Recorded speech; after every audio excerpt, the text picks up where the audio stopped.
Mbah Hasyim Asy'ari dalam kitabnya Risalah Ahlussunnah wal Jamaah dan beberapa kitab yang lain itu melarang warga NU untuk berkolaborasi atau mengikuti perilaku orang-orang Syiah. Karena Syiahnya bahaya. Bahaya di dalam apa? Dalam akidah. Ya.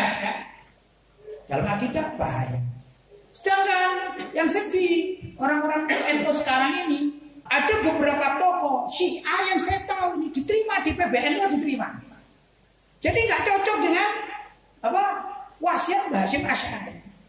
Kalau saya nyaris mengatakan ini pengkhianatan terhadap ajaran Mbah Hasyim Asy'ari sebagai pendiri NU, karena menerima Mbah Hasyim Asy'ari melarang NU untuk berkolaborasi atau menerima atau mengikuti aliran Syiah. Sedangkan NU zaman sekarang menerima, dan tokoh-tokoh Syiah di Indonesia ini dalam gerakan ABI itu ya, ada, saya juga kenal beberapa ini datang ke kantor PBNU kemudian diterima, atau di kantor-kantor cabang yang lainnya diterima dan berkolaborasi. Padahal ini adalah akidah yang sangat rusak. Syiah itu bahkan dalam satu masalah ini bisa murtad, keluar dari Islam.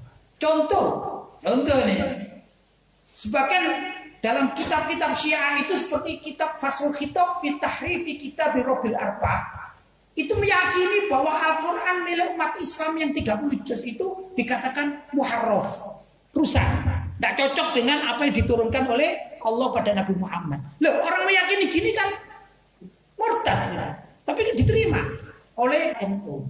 Ini kan sedih ya. Itu dari segi orang-orang Syiah. Bahaya loh ya. Ada kalau orang Syiah diterima di kantor-kantor NU, dan mereka ini orang-orang Syiah punya namanya akidah taqiyah.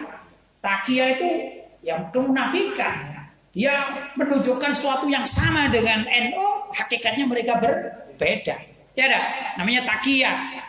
Nanti kalau tanya, "Loh, Quranmu sama enggak dengan Quran kami?" Sama, saya juga beli ini di Ampel kemarin loh. Bukan gitu. Aliran itu kan bisa dipelajari dari keyakinan akidah dalam kitab-kitab rujukan mereka kan. Ya dah. Kita bisa mengetahui misalnya apakah Hindu itu cocok menurut agama Islam sesuai, maka kita pelajari kitab sucinya agama Hindu. Kalau nggak cocok kita katakan ini nggak cocok, bukan berarti dia ini beriman, bukan berarti Islam. Hindu ya, Hindu karena kitab sucinya berbeda dengan kitab suci umat Islam. Kan begitu kitab sucinya, rujukan utamanya ya, setiap agama. Aliran pun begitu. Nah, aliran Syiah antara lain tadi itu ada kitab namanya Faslul Khitab fi Tahrifi Kitab Rabbil Arbab. Sudah jelas. Faslul Khitab kata ketentuan fi tahrifi, di dalam perubahan kitabnya Rabbil Arbab, yaitu Allah Subhanahu wa Ta'ala. Itu judul kitabnya loh, baru belum isinya. Ya. Nah, ikhwan, ini kita harus jeli dengan judul-judul semacam demikian, kita harus beli. Ada juga kitab saya punya bahasa Indonesia, namanya Kecuali Ali, buku Kecuali, itu terjemahan dari Illa Ali, kecuali Ali. Loh, kok bisa? Iya, dari ayat Al-Quran yang ditahrif. Apa itu ayat Al-Quran?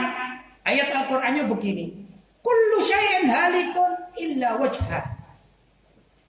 Kalau kita menerjemahkannya, kullu syai'in halikun, segala sesuatu itu kelak pasti akan rusak, illa wajhah, kecuali kalau menurut Imam Bukhari ditakwili illa mulkahu, kecuali kekuasaan Allah. Tapi sebagian ulama yang lain mengatakan illa dzatahu, kecuali zat Allah. Ya maklum, kita yakin bahwa zat Allah tidak bakalan rusak. Tapi menurut orang Syiah dikatakan illa Ali, kecuali Ali. Jadi artinya kullu syai'in halikun, menurut orang Syiah segala sesuatu itu pasti akan rusak illa Ali, kecuali Ali bin Abi Thalib.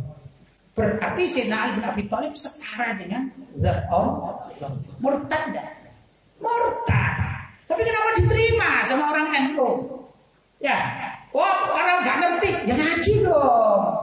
Jadi pengurus NU ya harus ngaji, belajar aswaja. Jadi itu yang aswaja memenuhi 3 unsur yang saya terangkan.